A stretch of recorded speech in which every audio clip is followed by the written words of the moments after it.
1 Coríntios, capítulo 11, versículo 23 ao 26.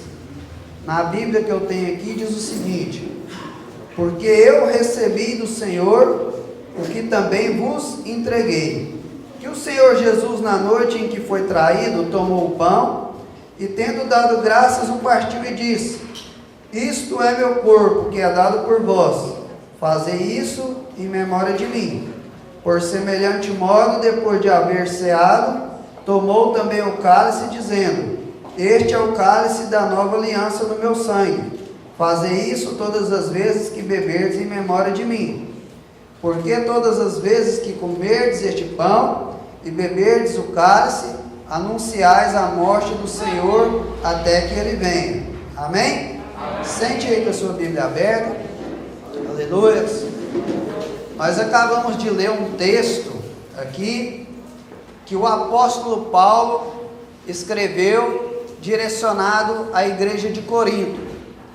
Às vezes a gente pensa: nossa, Ipameri é uma cidade difícil de se pregar a palavra. Nossa, Catalão é uma cidade complicada de se pregar a palavra. Mas a gente vê que em todos os tempos, em todas as épocas, sempre foi difícil e impossível ao homem conseguir alcançar o coração de alguém. Isso só é possível mediante o poder e a ação do Espírito Santo, juntamente com a palavra. Para os irmãos terem uma ideia, eu creio que todos sabem, mas só a título de recordação, a palavra Corinto significa corrupto, e era uma cidade estratégica na época, era a capital política da Grécia, a cidade de Corinto. Vocês bem sabem que a Grécia é conhecida até os dias de hoje como o berço da filosofia, e lá havia muitos filósofos, muitas mentes brilhantes. E vocês também sabem que a pessoa que tem muita instrução, muito conhecimento, às vezes o conhecimento humano, às vezes ela despreza a palavra de Deus, porque a palavra de Deus ela não é entendida por conhecimento humano, mas sim por revelação do Espírito Santo. E aquela cidade ali era um polo comercial da época, cidade onde as pessoas vinham comprar, vinham vender, vinham negociar, mais ou menos como a 44 ali em Goiânia, onde os comerciantes vão ali para comprar roupas, etc., para vender nas cidades pequenas. E ali, Paulo chega naquela cidade, uma cidade onde a idolatria era algo assim, extremamente forte ali naquele lugar. Tinham vários templos aos deuses e deusas da época. Entre eles tinha ali a deusa conhecida na igreja de Éfeso como Diana, e na igreja, na cidade de Corinto, ela tinha outro nome, mas era simbolizada por uma mulher com vários seios, que era conhecida como a deusa da fertilidade. E para os irmãos terem uma ideia, o tanto que aquela cidade era corrompida, que aquela deusa era cultuada como sacerdotisas. E essas sacerdotisas eram prostitutas cultuais, aonde as pessoas que vinham ali para comprar e vender tinham relacionamento muitas vezes com aquelas mulheres até ao ar livre. Pensa numa cidade complicada, uma cidade onde a luxúria era algo muito forte, aonde a depravação sexual, o culto ao corpo era muito forte, uma cidade, como o próprio nome diz, Corinto, corrupta. Até que um homem de Deus, apóstolo Paulo, juntamente com a sua equipe, colocou os seus pés naquela cidade. Quanto maior as trevas, mais brilha a luz. O mal só toma conta, irmãos, aonde não tem um servo ou uma serva de Deus. Uma cidade de aproximadamente 250 mil pessoas, que para a época era uma cidade extremamente grande. O apóstolo Paulo, com a sua equipe, com 18 meses aproximado, ali 1 ano e 6 meses naquela cidade, ele fez com aquela cidade uma reviravolta muito grande, ao ponto de, na sua segunda carta aos Coríntios, ele dizer: vós sois a minha carta viva, lida pelos homens. Alguém que viu aquelas pessoas na corrupção, na idolatria, na feitiçaria, na prostituição, a partir do momento em que a mensagem foi ensinada, o Evangelho de Cristo foi ensinado, aquelas pessoas começaram a mudar de vida. Porém, Paulo saiu ali daquela cidade após 1 ano e 6 meses e continuou a sua segunda viagem missionária. E a gente sabe que nem todos os homens e mulheres de Deus tinham a unção que ele tinha, o poder do Espírito que ele tinha. E aquela igreja ainda muito nova, ainda muito imatura, começou a ter muitos problemas. E esses problemas chegaram ao ouvido de Paulo. Que tipo de problemas? Era uma igreja onde tinha muitas divisões. Uns diziam, eu sou de Paulo. Outros diziam, eu sou de Pedro. Outros diziam, eu sou de Apolo. Outros diziam, eu sou de Cristo. E Paulo começou a ouvir isso aí. E aqui eu abro um parênteses. Nós somos um corpo. Aleluias. Não adianta eu dizer, eu sou líder do departamento de varões e eu não apoiar as crianças. As crianças fazem parte do corpo de Cristo.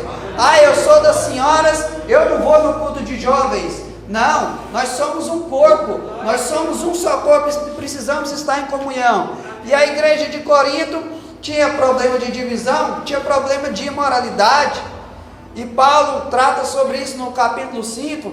A igreja de Corinto tinha problema no uso dos dons. Eles tinham muitos dons, mas estavam de forma desordenada. A gente vê isso no capítulo 14. E a igreja de Corinto tinha problema a respeito da ceia, que é exatamente o texto que nós lemos. Então Paulo escreve para consertar esses problemas. E chegamos no texto onde nós lemos sobre o texto da ceia. Naquela época, a ceia não era como essa, que a gente pega um pequeno cálice de suco, um pequeno pão, e no final do culto aqui a gente ora e faz aquilo que nós lemos aqui em memória de Cristo. Naquela época era como se fosse, como diz o bom goiano, uma junta-prato. Um levava um frango com piqui, o outro levava um arroz, o outro levava uma lasanha, o outro levava um churrasco e etc. Só que o que estava acontecendo ali? Os mais ricos levavam ali bastante vinho, bastante comidas boas. Os mais pobres chegavam ali meio desapercebido, meio no cantinho, e enquanto muitos ali se embriagavam, muitos ali se fartavam, os pobrezinhos ficavam desprezados, porque eu imagino que eles ficavam até com vergonha. Imagina você chega lá com uma porçãozinha de arroz, chega lá, está tendo um banquete, você nem tem coragem de chegar perto da pessoa, a não ser que a pessoa te chama e fala assim, senta aqui, você faz parte desse corpo, nós somos um corpo.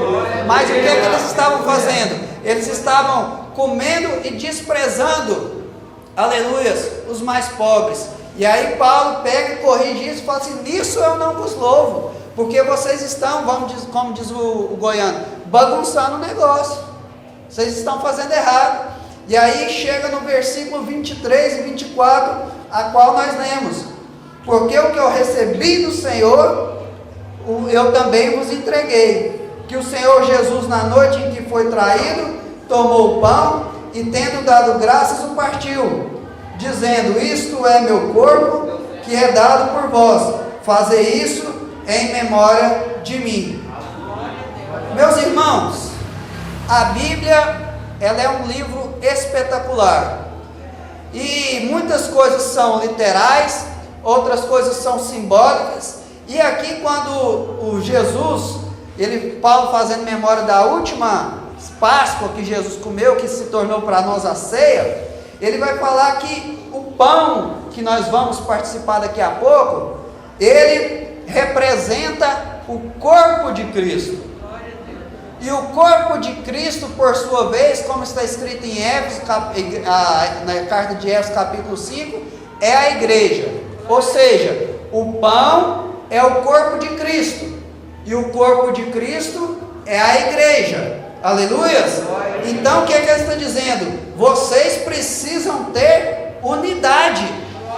A ceia é um memorial para nós lembrarmos que nós temos que ter unidade uns com os outros.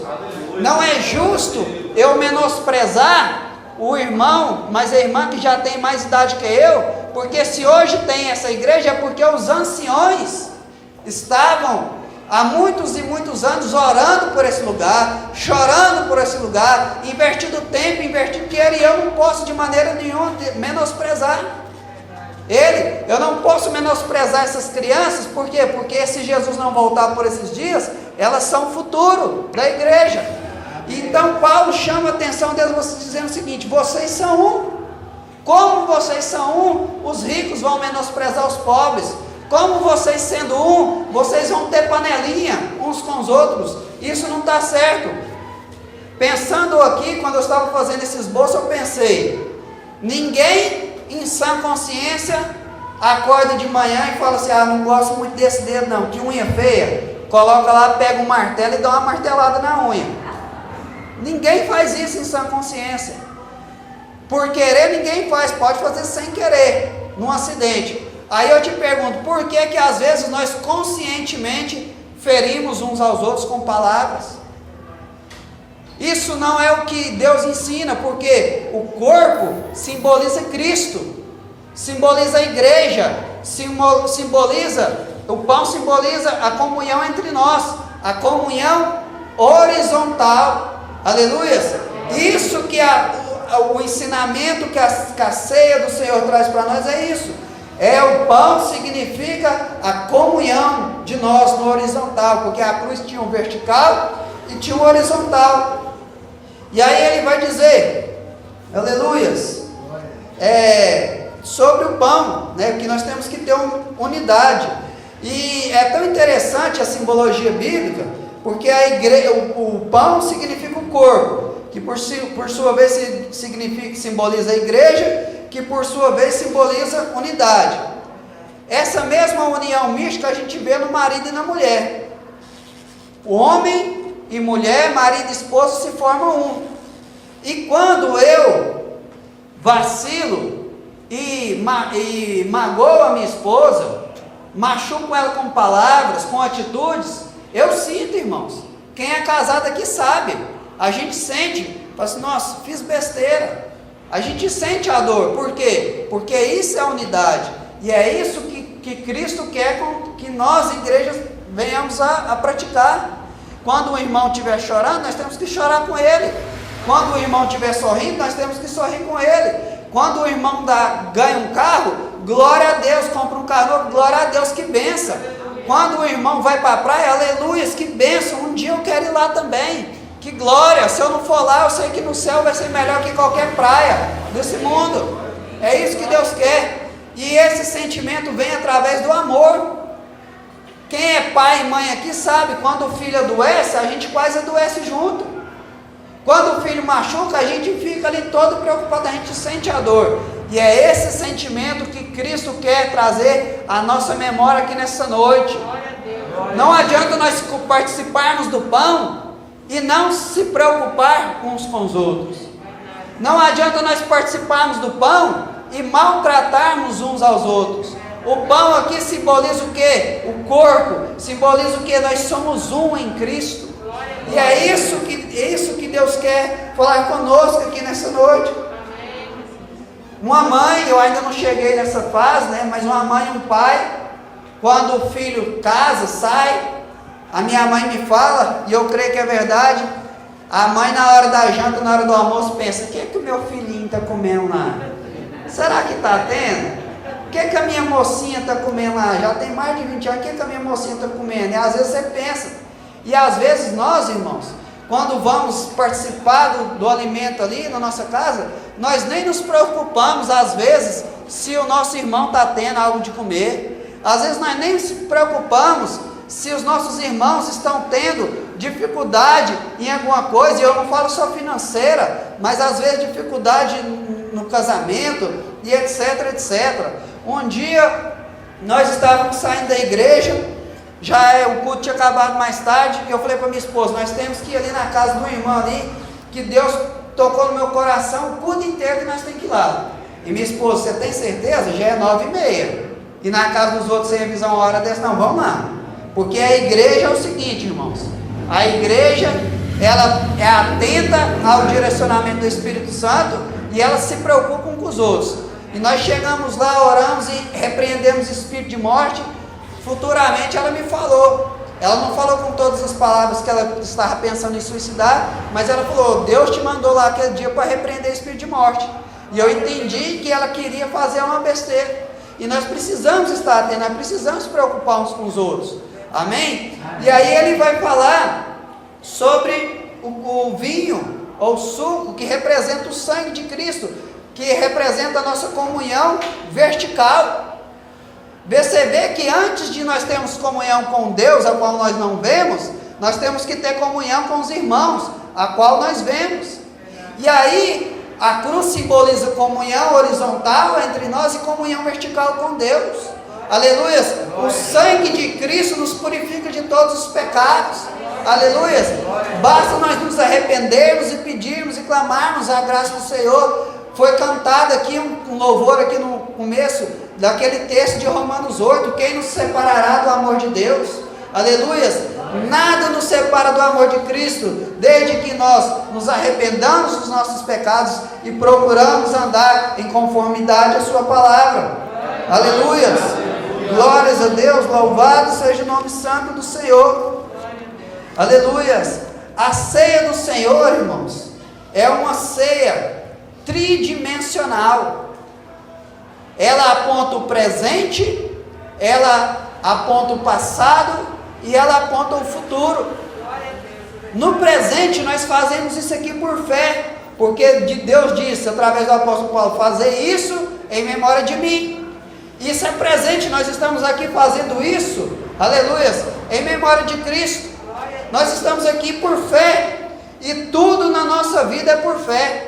Hoje eu fui fazer um ciclismo com um pastor amigo meu, e eu falava isso para ele: tudo que nós vamos fazer, seja crente ou seja descrente, é por fé. Aí às vezes você fala assim: sério? Vou te dar um exemplo. A pessoa nem é crente, a pessoa nem acredita na Bíblia, mas ela tem um emprego, e ela trabalha, se ela for trabalhadora por mês, ela trabalha 30 dias, tendo a fé, acreditando que ao final dos 30 dias vai ter o salário, ou na conta ou na mão dele. Às vezes ela acorda na época do frio, que preguiça de trabalhar, podia ficar aqui mais um pouquinho debaixo do cobertor, mas ela sabe que ela vai lá porque ela sabe o seguinte: eu preciso ir porque eu preciso receber, e ela larga a vontade dela, que era de ficar ali, para fazer o certo, que é ir trabalhar. Por quê? Porque ela acredita que vai ter uma recompensa. Da mesma forma somos nós. Muitas vezes a gente quer fazer algo que não agrada o Senhor, a gente quer fazer algo que não agrada a palavra de Deus, entristece o Espírito Santo. Aí você pega o celular, aí você pensa em acessar alguma coisa, e você fala assim: não posso, isso aqui não é de Deus. E aí você larga de fazer aquilo que a sua carne quer, porque você acredita que tem algo melhor preparado para você. Aleluias! E não é algo aqui da terra, é algo celestial, é eterno. Aleluias! Aqui da terra é passageiro, as coisas do céu são, aleluias, eternas. Aleluias! E nós estamos aqui, e tudo na vida é desse jeito, é por fé. Até quem não crê em Deus, ela tem fé. Por que a pessoa trabalha de servente ou de pedreira a semana inteira, aí ela recebe aí sexta-feira de tarde, e aí ela para lá no bar sujo e vai tomar cerveja até meia-noite, às vezes com a mulher e a família esperando, porque ele acredita que aquilo ali quer viver a vida, porque ele acredita que aquilo ali que é bom para ele. Então a nossa fé, aquilo que nós acreditamos, influencia diretamente naquilo que nós fazemos. Por isso nós precisamos mergulhar nessas escrituras cada dia mais e mais. A tendência, quando você vai olhar o cenário político, o cenário religioso, a tendência é que esse ano de 2022, infelizmente, seja um ano muito mais difícil ainda para a igreja. Mas aqueles que estiverem alicerçados em Cristo, vem a chuva, vem o vento, vem a tempestade, mas ele e ela permanecem de pé, porque eles estão alicerçados na palavra de Deus e em Cristo Jesus. Aleluia!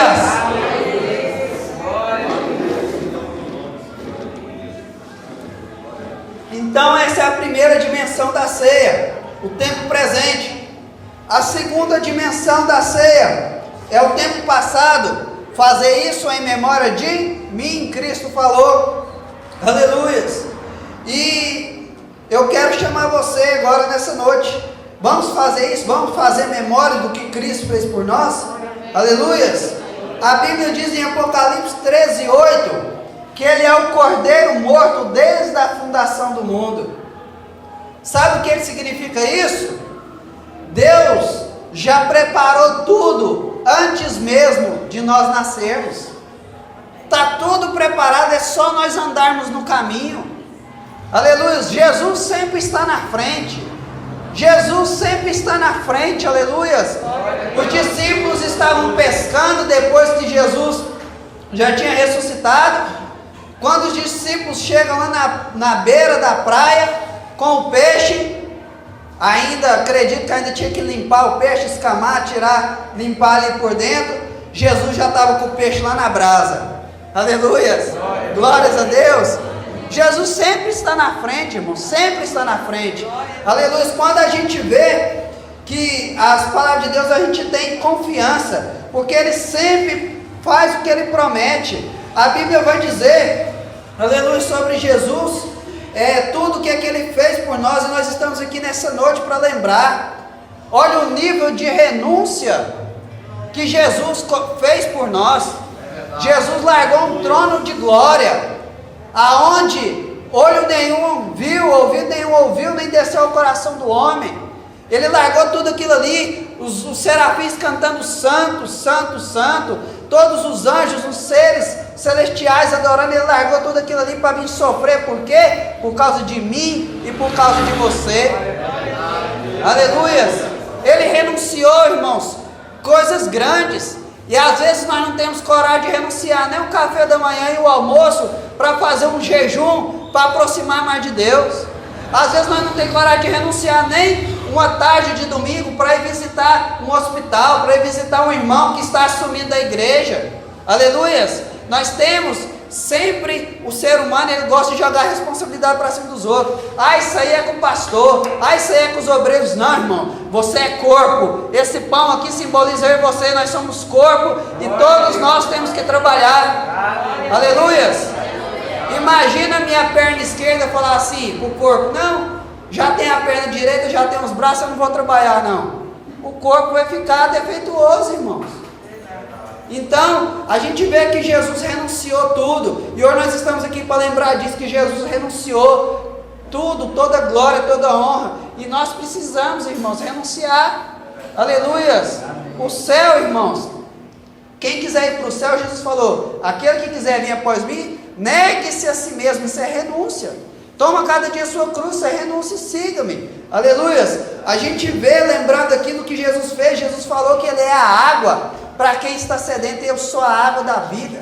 Quem quiser vir, quem quiser vem e beba de graça. Aleluias. Glórias a Deus.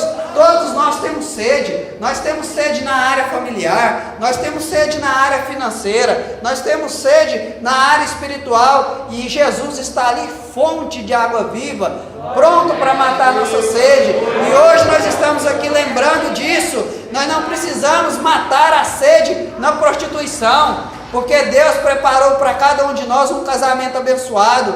Nós não precisamos matar a nossa sede na bebedeira, na cachaça, porque Deus quer que nós nos embriagamos com o Espírito Santo de Deus, a qual não há contenda. Aleluia. Nós não precisamos matar a nossa sede fazendo coisas que desagradam a Deus, porque os prazeres do céu são imensamente maiores do que os prazeres da terra. Aleluia. Glórias a Deus. Lembrando ainda de Cristo, do que Cristo ensinou, do que Cristo fez por nós. Ele diz que Ele é o pão da vida. Aleluia. Nós comemos um pão natural e nós voltamos a ter fome, mas aquele que come do pão do céu, ele sacia a sua alma. Aleluia. E ele não mais, aleluia, fica andando angustiado porque ele tem, porque ele não tem. Porque o que nós temos é infinitamente maior do que o que nós não temos, porque nós temos Cristo. Aleluia. Eu tenho um costume de dizer o seguinte: às vezes a gente, sem pensar, fala assim: eu larguei tudo por causa de Cristo. Eu não concordo com isso.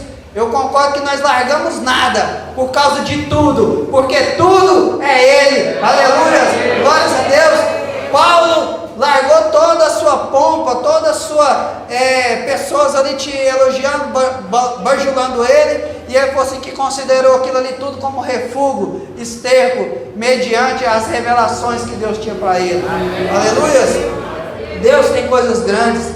Jesus, nós estamos lembrando aqui que Jesus é a água, nós estamos lembrando que Jesus é o pão, nós estamos lembrando em Isaías 53, que Ele levou sobre si as nossas dores, Ele levou sobre si os nossos pecados. Nós estávamos condenados, mas pelos méritos dele nós temos, aleluia, acesso ao Pai. E a terceira dimensão da ceia aqui, e eu termino, aleluias, aponta para o futuro, versículo 27, fazer isso em memória de mim até que ele, fazer isso em memória dele até que ele venha. Glória a Deus. Meus irmãos, Deus sempre cumpre as suas promessas. Deus disse para Abraão: sai da tua terra, do meio da tua parentela, e vai para uma terra que eu te mostrarei. Abraão fez isso, aleluias, e Deus cumpriu a promessa na vida dele. Deus é tão poderoso, irmãos, que Ele fala as coisas muito antes delas acontecer. Salmo 22, você lê na sua casa. Salmo 22 descreve detalhes da crucificação de Cristo. Sabe quando foi escrito isso? Cerca de 1000 anos antes de Jesus nascer. Isaías capítulo 6 versículo 9, ou melhor, Isaías capítulo 9 versículo 6, vai dizer: o menino nasceu, um filho se nos deu. Cerca de 700 anos depois isso foi acontecer. Sabe por quê? Porque independente se a gente entende o novo tempo, porque nós estamos no tempo aqui, o Cronos, o tempo de Deus é o Kairos. Talvez Deus tenha que prometer alguma coisa para você, talvez Deus prometeu alguma coisa para você. Para esse jovem, às vezes a gente pensa, não vai acontecer. Calma, irmãos, o tempo dele é o tempo perfeito, é o Kairos. No tempo dele, o que ele prometeu vai acontecer. Aleluia! E ele prometeu que ele vai vir e vai nos buscar. Ele prometeu que ele foi preparar um lugar. Ele prometeu, irmãos, que ele ia morrer e ressuscitar. Ele morreu e ressuscitou. Ele prometeu que iria enviar o Consolador, e Ele enviou o Consolador, e Ele prometeu que vai voltar para nos buscar. Aleluia! Creia nas promessas do Senhor. Creia nas promessas do Senhor. Meus irmãos, como eu disse, quando a gente olha o cenário, o caminho que as coisas estão acontecendo, abri uma notícia essa semana agora, 1 milhão de casos registrados de Covid num único dia, novo surto na Europa. Você olha, igrejas consagradas, conceituadas, igreja batista fazendo casamento de mulher com mulher. Você olha a maldade, você olha tudo o que está acontecendo, você pensa, estou perdido. Mas você olha as promessas de Deus, você pensa, estou salvo. Amém? Glórias a Deus. Mais do que nunca, irmãos, precisamos estar revertidos. Volto a dizer, só quem estiver verdadeiramente alicerçado nessa palavra vai aguentar os ventos. Só quem tiver com azeite reserva na lamparina vai poder caminhar nessa escuridão que está este mundo. Amém? Eu agradeço a Deus por essa oportunidade, e que o Espírito Santo possa falar no coração de cada um de vocês através dessa palavra. Amém?